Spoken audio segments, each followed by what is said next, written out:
Bonjour, aujourd'hui j'ai une triste nouvelle à vous annoncer, une nouvelle pandémie est en route. Une pandémie de bêta lecture. Non, c'est cool. C'est ma copine, elle était en train de bouquiner et puis elle s'est arrêtée, elle me dit: «Ah regarde, il y a 3 fois, Miss Summers». C'était une répétition et donc en fait, ça l'a bloqué dans la lecture et c'est vrai que quand on commence à être tatillon, il y a des fois, ça peut nous arrêter dans la lecture. Alors, faut savoir être indulgent et profiter de son bouquin et pas être sans cesse en train de chercher. Quand je suis à la recherche de petits trucs à vous montrer, je tombe facilement sur des petites choses et ça peut gâcher un peu la lecture. Enfin bref, donc là on va parler de juste la première page d'un bouquin de Agatha Christie. On est tatillon et on peut trouver des petites choses à redire. Il n'empêche que Agatha Christie, elle a vendu 500 millions d'exemplaires de ses bouquins. Donc faut pas être perfectionniste au point de ne pas écrire et d'être bloqué sans arrêt. On peut faire des petites boulettes et vendre ses bouquins et puis écrire également des chefs-d'œuvre. Les chefs-d'œuvre d'ailleurs, ils sont pas exempts de bourde. C'est ce qui fait d'ailleurs toute la saveur d'une œuvre, c'est qu'elle n'est pas lisse et parfaite, quoi. C'est pas un rubis parfaitement taillé. Non, non, il y a des aspérités. C'est à ça qu'on s'accroche d'ailleurs des fois. Quand il y a un petit poc comme ça dans un solo, après on s'en rappelle, on l'attend et on aime bien l'entendre. Et s'il n'y est pas, ça nous manque. Je parlais des solos de guitare. Bon alors, Agatha Christie. Attention, la bêta lecture est contagieuse, une épidémie de tatillonnage. Alors, je ne veux pas tout vous lire, on va avoir, au fur et à mesure, on va noter différents petits trucs. Donc, je vous lis juste le premier paragraphe. C'était au tour de Miss Summers de faire le thé. Miss Summers était la dernière entrée des dactylos et la moins bonne. Plus très jeune, avec son visage doux et inexpressif, elle faisait songer à un mouton, etc., etc. Donc, j'ai pris cette première page et j'ai surligné les Miss Summers. Donc, on voit qu'il y en a beaucoup, rien que dans le premier paragraphe, il y a 4 fois quand même. Et après, ça se répète. Après, si par exemple c'est un enfant le narrateur, ça gêne pas parce que les enfants, ils peuvent répéter comme ça. Mais c'est vrai que si c'est un adulte le narrateur, ça choque un peu, moi, je trouve. Alors après, j'étais à la pêche au été.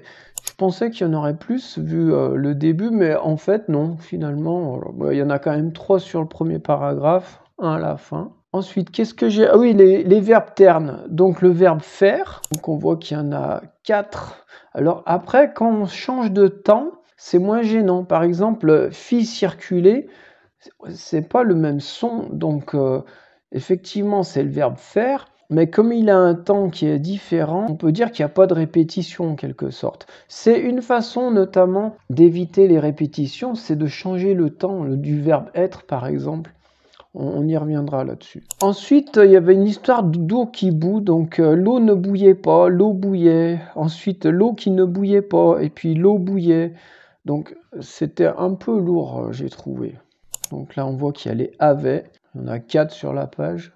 Bon, tout ça, c'est pas très grave, mais si on fait le total de tout ça, on voit qu'il y a pas mal de couleurs quand même sur cette page. C'est pas la meilleure entrée en matière, on va dire, pour un roman. Alors après, c'est Agatha Christie, elle est traduite, donc peut-être que le traducteur, il a sa part là-dedans. Et puis Agatha Christie, on sait qu'elle est connue pour ses enquêtes, son intrigue, et donc le style, c'est peut-être pas sa priorité, quoi. Donc première phrase, elle marque: c'était au tour de Miss Summers de faire le thé. On aurait pu marquer: Miss Summers préparait le thé. Et après, je répète Miss Summers parce que malgré tout, le but de ce paragraphe, c'est une entrée en matière, c'est de bien insister sur ce personnage. Par contre, elle marque: Miss Summers était la dernière entrée des dactylos. On peut carrément zapper le était.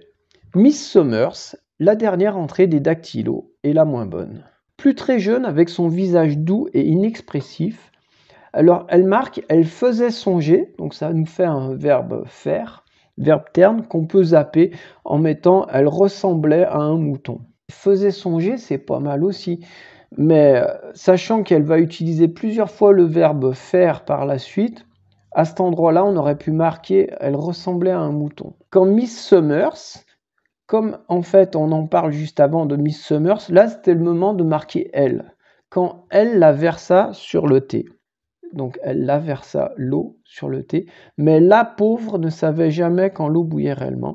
Donc le la de la versa, c'est l'eau, et la pauvre, c'est Miss Summers. Donc là, il faut faire attention, quand dans un texte, le même, c'est quoi ça? Le même article, en fait, le même pronom se rapporte à deux personnes ou deux choses différentes, il faut faire attention qu'il n'y ait pas de confusion. Après, une autre façon d'éviter une phrase pourrie ou une répétition, c'est carrément de la zapper. Donc cette phrase-là, c'était parmi d'autres une des choses qui l'avait toujours affligé. C'est vraiment pas une belle phrase. Si elle n'est pas indispensable, on la vire. Donc moi, je l'ai carrément barrée. Alors après, il y avait cette phrase. Elle emplit les tasses et les fit circuler, ayant mis dans chaque soucoupe 2 biscuits à la cuillère. En fait, elle est à l'envers cette phrase.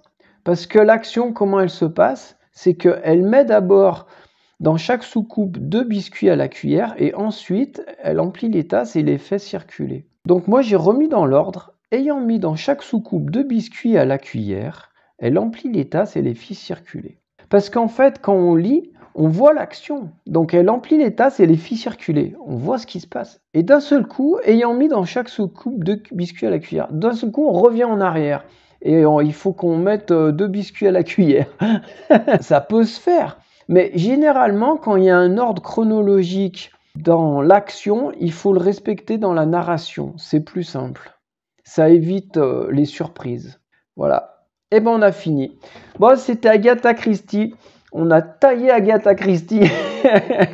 C'était mort sur le Nil.